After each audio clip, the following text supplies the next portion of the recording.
Who do you bring to the table? Here's a question for you to consider, and one that you will be happy that you have discovered the answer to once you learn about your personal archetypal language, your personal patterns of behavior, and how you bring them with you and they actually influence you throughout your day. Who do you bring to the table?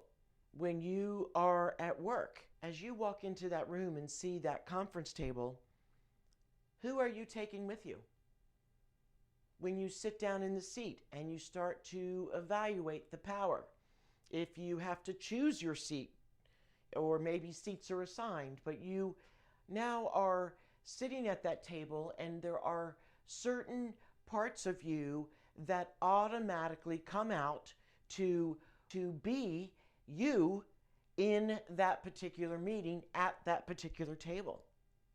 But now let's go to lunch with some girlfriends or a boyfriend or a spouse or significant other or family member. Who is sitting at the table there? When you walk into these situations and you approach these different tables, you are bringing different people. And depending on how resonating the events were of your previous morning, if you will, when you do go to lunch, you may be still bringing that person with you who is going to influence the lunch that you're now at with someone else. And so as you learn these archetypal patterns of yours, you'll begin to see, as you identify what you believe to be patterns of you, then you start to see and apply them and see if they apply throughout your day.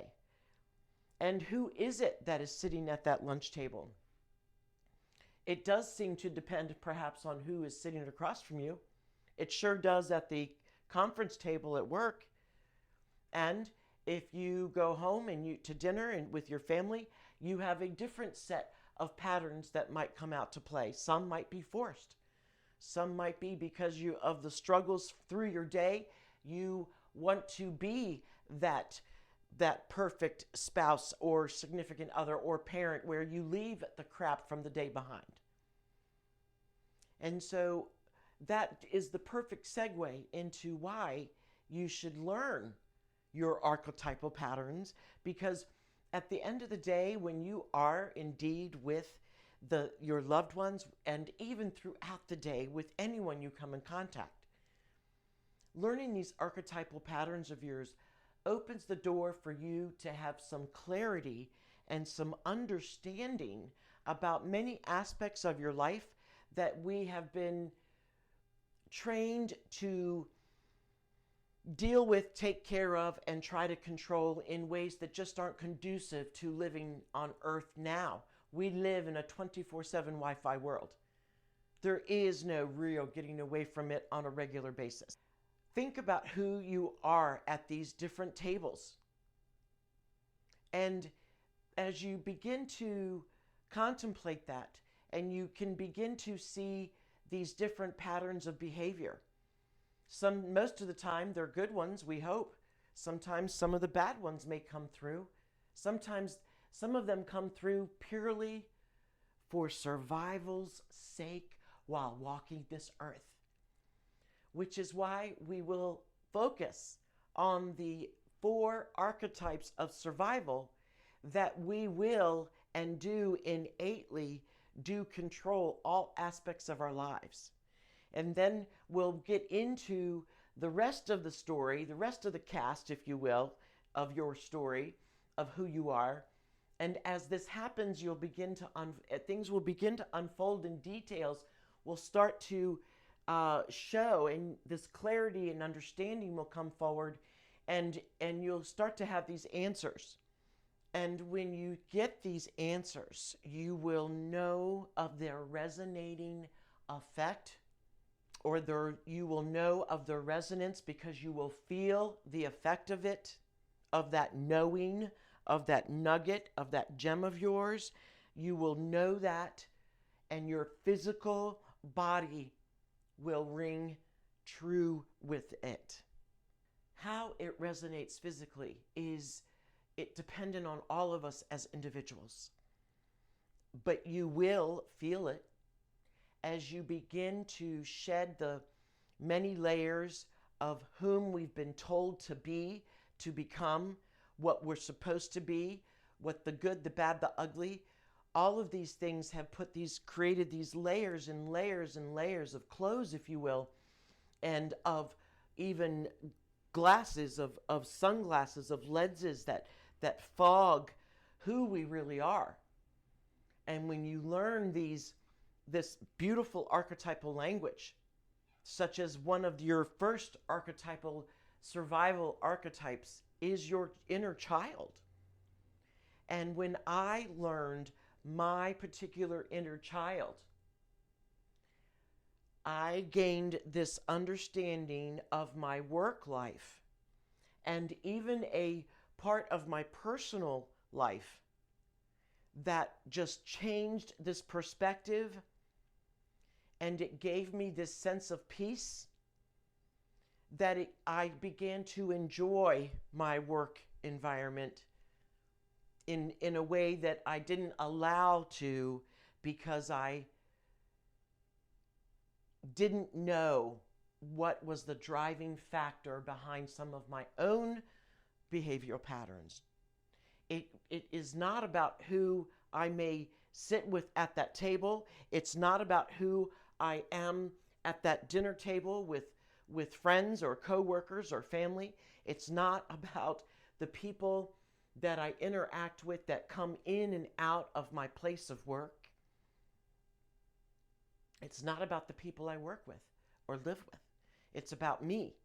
And when I understood what was going on with me and why I was reacting in ways that I was, my inner child, the knowledge of the inner child was the one driving that behavior. And as soon as I grasped that,